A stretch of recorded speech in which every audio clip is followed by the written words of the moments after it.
자, 여러분, 크립토토마토 인사를 전해드리고 있습니다. 비트코인이 어제에 이어서 상승세를 좀 지속하는 듯 하더니 그 상승세가 지금 약간 수그러든 그런 모습을 보여주고 있습니다. 알트코인들의 흐름도 똑같고요.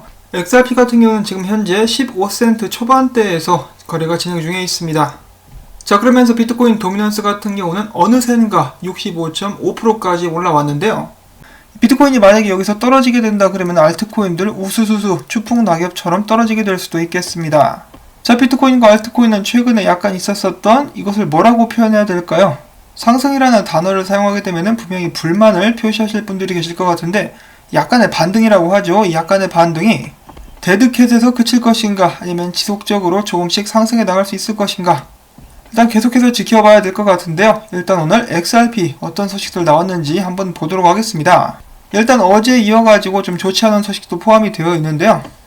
가격에 그렇게 크게 직접적으로 영향을 끼치는 것 같아 보이지는 않고 있습니다. XRP가 워낙 이렇게 상승이 더뎌가지고.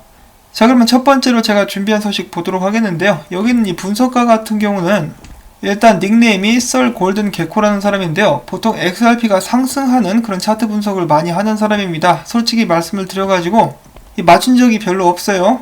이 사람이 잘못했다라기보다는 XRP가 워낙 개판을 쳐가지고 많이 틀렸었다라고 저는 생각을 하고 있는데, 이번에는 하락을 할 거라고 이야기를 하고 있습니다. 10번 중에 9번은 상승을 할 거라고 이야기를 하고 있는데, 이번에는 하락을 할 것이다. 하락을 하게 되면은 일단은 0.085달러까지 떨어지게 될 수 있다. 그리고 또한 이 사람과 다른 분석가가 대화하는 것을 본 적이 있는데 그들은 모두 5센트까지 보고 있다라고 합니다. 그러니까 한마디로 지금 비트코인 반등하는 거를 전혀 신뢰하지 않고 있다라는 것이죠. 그래서 비트코인이 다시 한번 크게 떨어지게 될 때 XRP 역시 5센트까지 떨어지게 될 것이다. 자, 그런데 제가 앞서서 말씀을 드렸다시피 이 양반이 그동안 분석을 했던 것은 이제 10 중에 9번은 반대로 갔어요. 그렇기 때문에 이렇게 가지 않고 오히려 올라가게 될 수도 있지 않을까라는 생각을 해보는데, 제가 드리고 싶은 말씀은 아직까지도 많은 분석가들이 이 XRP가 5센트대까지 떨어지는 것을 염두에 두고 있다는 것입니다. 부디 그렇게 되지는 않기를 바라보면서 이 다음 소식도 보도록 하겠는데요. 최근에 투자 팟캐스트 관련 프로그램 매직 인터넷 머니의 진행자가 이렇게 이야기를 한 적이 있다고 합니다. 비트코인 가격은 지난주보다 더 하락할 수 있으며 24시간 동안 50% 하락도 가능하다. 비트코인에 예치됐었던 자금을 회수해야 된다. 미국 증시 S&P 500에 넣었던 돈도 다 빼야 한다. 현금의 비중을 가장 많이 두며 자산을 은행을 포함한 여러 곳에 분산을 해가지고 보존할 수 있도록 해야 된다라고 말을 하니까 리플사의 CTO 데이빗 슈월츠가 이렇게 이야기를 했다고 합니다. 비트코인의 추가 하락을 전망해서 비트코인에 투자했던 자금을 뺀다면 막상 놔둘 곳이 애매할 것이다. 지금 채권이나 펀드도 위험하고 금융시장은 언제 다시 붕괴될지 모르며 은행마저도 불안정적이다 라고 이야기를 한 것인데요. 지금 미국 같은 경우도 사람들이 현금을 뽑으려고 은행에 몰리니까 은행에서 1인당 인출할 수 있는 금액을 제한하기도 하고, 어떤 지점 같은 경우는 지폐가 동나버리는 그런 사태도 일어나기도 했었는데요. 자, 이 은행마저 흔들리고 있는 이러한 상황, 그런 상황 속에서 리플사의 CTO 같은 경우는 이미 투자를 했으면은 그냥 비트코인에 넣었던 돈 놔두는 게 낫지 않겠느냐라고 자신의 의견을 남겼다라고 하네요. 자, 지금 암호화폐 장투를 하시는 분들께서는 많은 분들이 마이너스를 최근에 경험을 하셨거나 지금도 마이너스이시지 않을까라고 생각을 한번 해보는데요. 지금 당장은 마이너스일 지언정 다가오는 미래의 방향을 봤을 때 그나마 돈을 놔둘 수 있는 것이 그래도 암호화폐가 아닌가, 저는 그렇게 한번 생각을 해보고 있습니다. 지금 달러가 엄청난 강세를 보이고 있죠.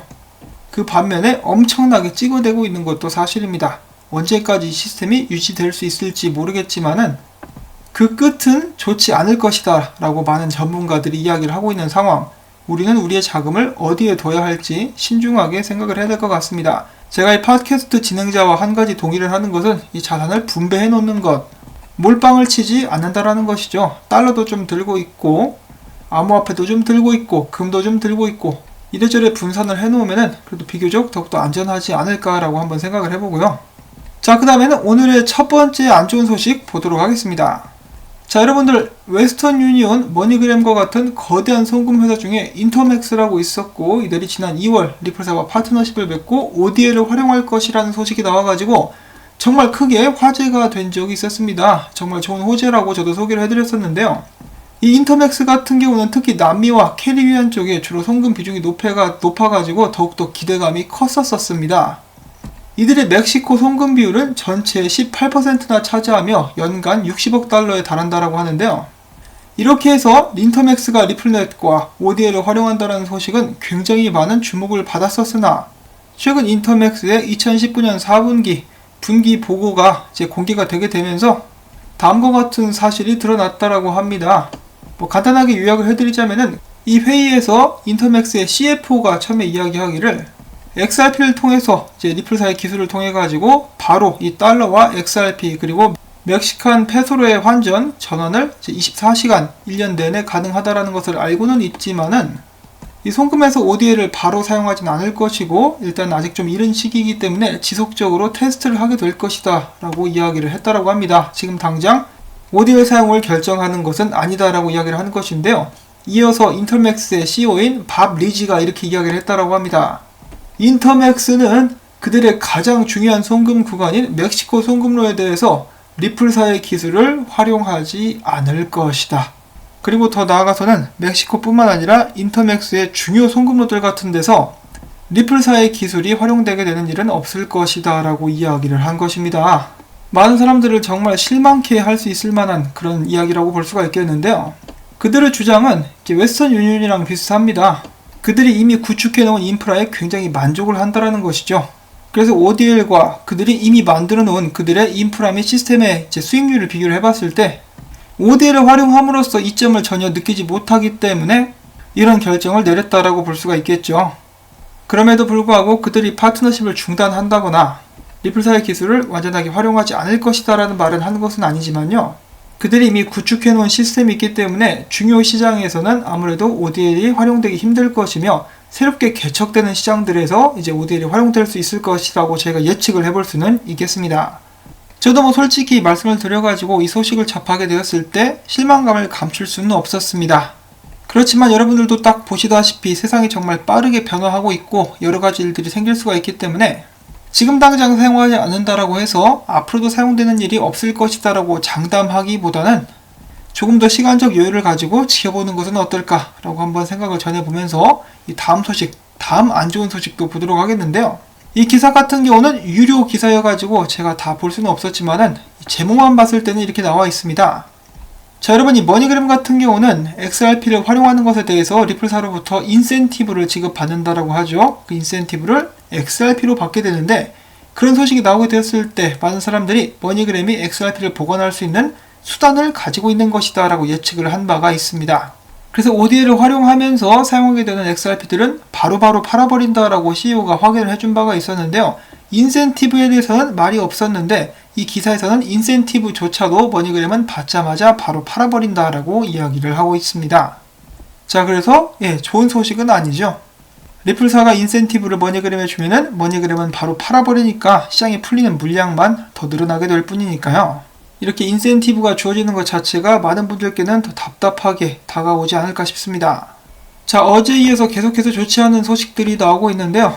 곧 있으면 국내 소식들 같은 경우도 이런 것들을 기반으로 더욱더 부정적이게 기사를 내보내지 않을까 약간 우려되는 마음도 생깁니다.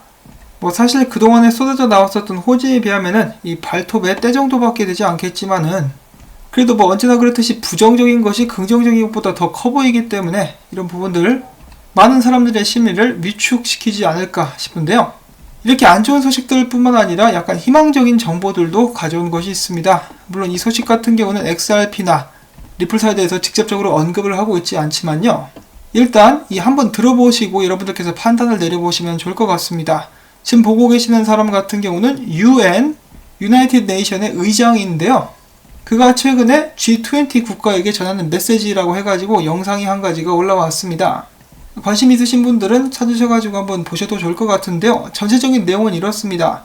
지금 전 세계는 여지껏 경험해보지 못한 상황에 처해 있으며 이런 상황에서 기존의 규칙은 더 이상 적용되지 않는다. 이러한 특수 상황 속에서 우리가 전에 사용했었던 방식을 사용할 수는 없다. 이런 특수성에 맞는 특수한 대책이 필요하다는 것이다 라고 이야기를 하고 있는 것인데요. G20에게 권고하는 말로서 첫 번째로는 의료 지원 확대, 둘째로는 단순히 현금을 퍼붓는 것은 근본적인 대책이 될 수가 없다. 각 나라들이 알아야 될 것은 이것은 단순히 은행의 위기가 아니라는 것, 은행들은 해결책의 일환이 되어야만 한다. 또한 은행들은 그들의 고객을 돕는 데 집중해야 된다라는 말을 했고요. 그 다음에 이제 저희들이 주목할 수 있는 부분에 대해서 언급을 하기 시작하는데 바로 국제송금에 대해서 이야기를 하게 되는 것입니다.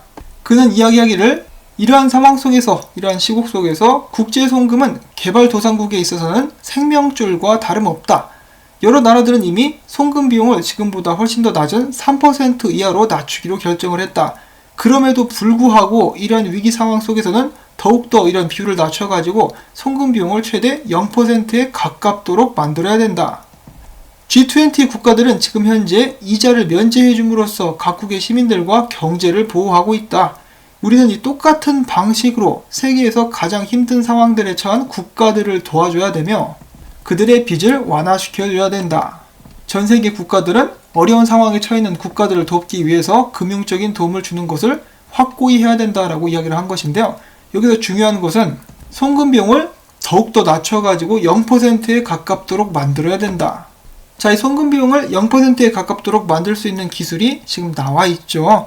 비단 XRP만 말씀을 드리는 것이 아니라 다른 암호화폐들로도 그런 부분들을 성취하는 것이 가능하기는 합니다. 그런데 XRP가 가장 이런 분야에서 두드러지는 것은 말 그대로 금융 분야에서 전문적으로 사용되기 위해서 만들어진 그런 암호화폐라는 것이고 그것을 위해서 인프라 구축을 위해서 리플사는 최근 몇 년 동안 계속해서 유동성을 공급하는 데 집중을 해왔다라는 것이죠.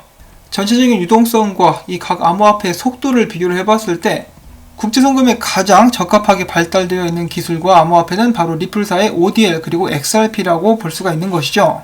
기존에 제 영상을 지속적으로 시청을 하셨던 분들께서는 이미 리플사가 UN과 함께 일을 하고 있고 XRP로 송금을 하는 것에 대해서 소개까지 했다라는 것을 아실 수가 있을 것입니다.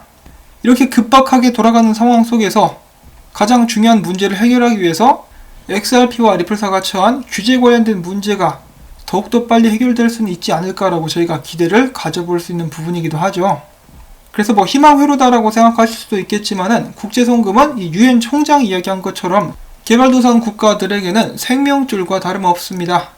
누군가는 나서서 이런 문제를 해결해줘야 되는데 혹은 이런 국제송금을 더욱더 발전시켜야 되는데 그게 누가 될 것이냐?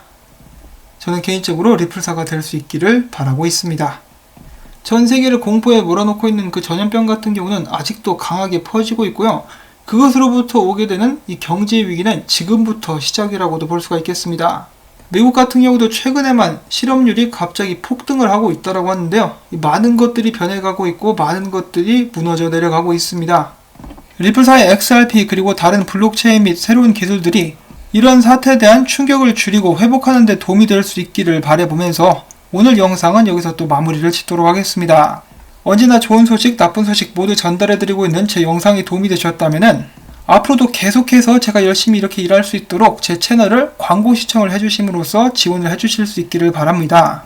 광고 한 편만이라도 마지막까지 봐주시면 제가 이렇게 계속해서 일을 할 수 있는 여력이 생기게 됩니다. 다시 한번 그런 부분에 대해서 부탁을 전해드리면서 오늘도 안전하고 행복한 하루 되실 수 있기를 바랍니다. 안녕히 계십시오.